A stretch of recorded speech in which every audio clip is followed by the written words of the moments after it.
And let's talk about Top Model. So you already knew, like, even after this show came out, that there was going to be more people coming out and talking about it and stuff. Particularly, I wasn't expecting. I don't know why, but I really wasn't expecting Eva Marcille to say something. And then she said something. I'm like, oh, okay. Of course, she said something when when I'm at work and I can't do this thing. But it don't matter who tells it first. It's who's got the opinion whenever you want it to come out. So I don't think you always have to be the first to report something in order for there to have some type of validation. So as y'all know, Eva Marcel was one of the former ANTM contestants who won her season. And she came out recently and is one of the girls that's come out and is grappling with what she had watched in the show. That well, it kind of is a show. It's three parts. That's over there on Netflix. So, America's Next Top Model winner Eva Marcel says that she was amazingly horrified by the bombshell Netflix docuseries about the show because she had absolutely no idea such horrible acts occurred on it. The Cycle 3 winner, who appeared on the show in 2004 under her maiden name Eva Pigford, oh yeah, I remember Jeff, admitted she was gobsmacked after watching the three-part series, Reality Check, hate the title, Inside America's Next Top Model. She said, I was in awe. My mouth was wide open. To be part of a club and not know what's going on in the club is crazy, Marcel said on CBS Mornings Thursday. I've lived my experience. I walked in my shoes. And though there is a level of relatability, one would assume someone having walked in the same shoes, I had no idea. Well, you probably had no idea because your experience on Top Model wasn't the experience of the other girls. Um, I can't even remember Eva's season. I mean, one of the things I loved about Eva, she had that Naomi Campbell walk. When she came out, I was like, okay, Miss Thing. Even though she's like what 5'8", 5'9", like she was relatively short for model standards, and she went on to have a pretty prominent career. When she was acting and she was doing all these other things, and then she appeared in the Housewives of Atlanta and all that other stuff. So Eva's had a relatively great career, and I think she back with the what is he the pastor that she was dating, or no, the mayor. She was with somebody in politics. I forgot his name, but um well, is the name last name Marcel? Oh yeah, and then she had a baby with that one that basically was out there using food stamps. Kevin McCall. She wound up having a baby with that clown. So they said the reality star who later joined the Housewives of Atlanta absolutely believes A&T producers knew about all the alleged wrongdoings that happened throughout the show's run, including alleged bullying, body shaming, and racial profiling, and even believes they fed into them at times. Absolutely. But everybody likes to make this excuse, but it was the times. That's how it was back then. I'm like, yeah, two things can be true at the same time. It was the times in the 2000s. I know I was there. I was watching these shows. I was even at a couple of points trying to get on these reality shows. And I already told y'all my stories regarding the whole reality show thing. And I think it was a blessing in disguise that it never happened to me because I'd probably be a hot ass mess right now doing that same shit Kurt Cobain was doing back in the 90s, dealing with all the traumas of being on reality TV and how ruthless this industry can be and very cutthroat. So I totally I think it was a blessing in disguise that I didn't that the many reality shows that I started on that I tried out for that it didn't happen. That when I tried out twice to be a VJ on MTV with that I want to be a VJ contest, that it didn't work out. It was a mess. And I remember them auditions was not cute. And if them shits leaked, I'd be upset because it was bad. And this is back in the day when I couldn't even fit like trying to read a teleprompter. I was like, mm-mm. So they said the environment could not exist without producers aiding and abetting what it was going on. I've done reality show on every level. Housewives, I mean, I don't know what is going on in someone's life unless the producers tell me. It's a part of how things work. Now, in spite of all the allegations specifically made against the show's creator and host, Marcel thanked and defended her. She said, what Tyra set out to do in this business, I will always say, and especially for Top Model, initially she set out to change the world, to change what the modeling industry looked like, sounded like, felt like, and expected, and she did that for me. She also recognized that the supermodel apologized a million times for her actions on the show, but that the contestants she hurt don't need to forgive her, saying for the young girls that were sexually assaulted, and there was two of them. There was Shandy and Kenya.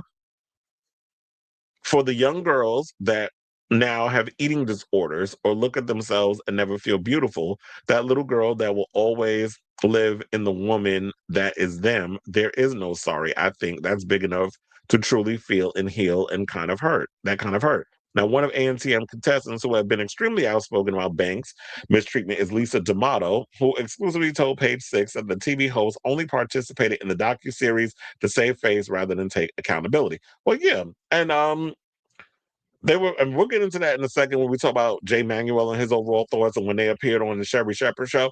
But yeah, the fact of the matter was, this was a opportunity for her. She was using this as an opportunity to do damage control, rehabilitate her image, because people during COVID were watching the show and just like, ugh, there's some of the stuff in here is just not right and everything. And it's like, you're right. A lot of the stuff on those shows were hella problematic, but you have to realize like how reality TV was in those times. Reality TV was a no man's land. It was something that was relatively new. Nobody really knew what they were doing in regards to that stuff. The producers, because it was a lot of shows where I told y'all with Fear Factor.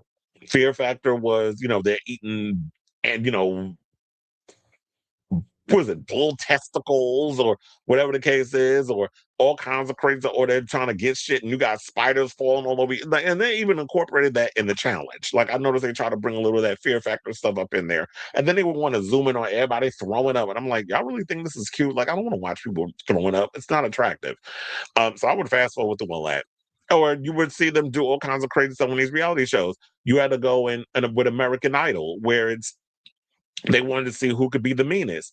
At one point, Angie Martinez was supposed to be on there as a judge, but she said, "I'm not doing it because I didn't want to be mean to the people that's on it. I don't want to crush their dreams." And Paula Abdul went through the whole show without having to be a bitch. So, um, but Simon Cowell, everybody wanted to be the Simon. Hence why they put Janice Dickinson up in there. And so you're sitting there calling girls who are not fat, where they're starting eating disorders. And now people who are watching the show are sitting there thinking like, well, damn, they're looking at me like, well, I see myself in this girl, but now you're telling her she don't look good or she's fat or this, that, and the other. And you're not realizing that you're causing what a lot of y'all critiques, while it's cute and stuff for the ratings and the people over there and the higher ups are eating this up.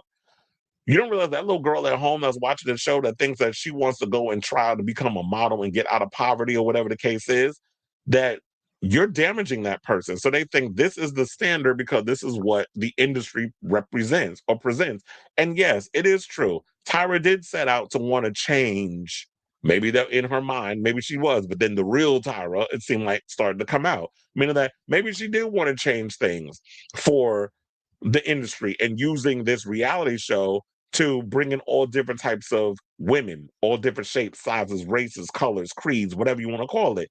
But then reality hit because you're dealing with that asshole Les Moonves and all them people that's up in the cipher who are still trying to put those industry standards into your stuff. And you not fighting enough because you're a young black entrepreneur who's now coming up in the trenches. Now it's like, oh, now you're going along to get along because you feel like if you fight a little too hard, they're going to keep pushing back and be like, okay, you keep it up. We're going to get rid of you and bring somebody in. But you can't do that when it's like she's the star. And people at home, we don't understand the politics and everything of the industry. So they'll probably protest like, if you get rid of Tyra, then we're not watching the show.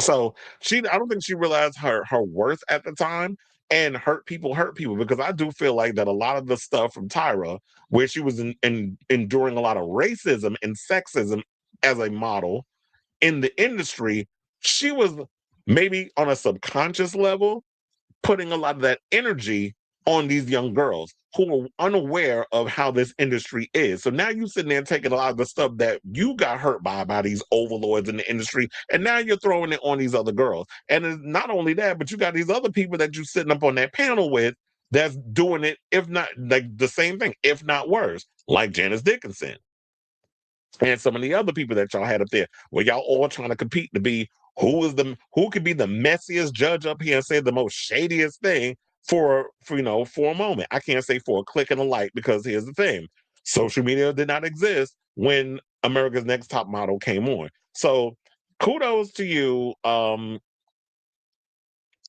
Eva, for speaking out and saying what you said, because I feel like what you said was pretty much valid. Like, I like the idea that it's like, yeah, I'm acknowledging that these people have what happened to these girls happened on the show, and they have a right to not forgive her over her apology. Maybe she did apologize in other things, but it would have been nice if she could have owned up to her stuff in this in the docu-series, which the person that directed this said that this docu-series is going to happen whether or not Tyra agreed to do it or not.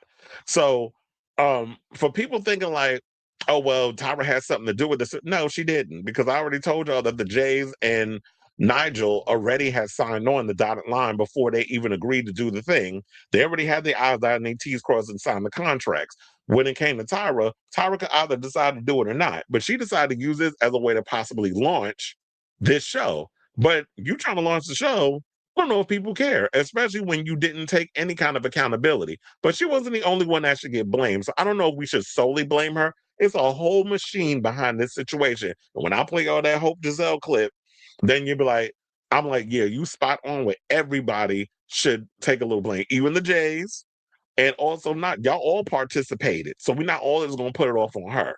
So, but Tyra, the root starts at the head. And you are you were an executive producer. I even came across this clip, and I'll tell you everything resurfaces. And I'm gonna get into then we're gonna get into the Sherry thing. Um there was an old clip that came out from 2011 when she went on the Howard Stern show, and Howard, like, all of a sudden now the clip is floating around because I saw it on YouTube earlier today.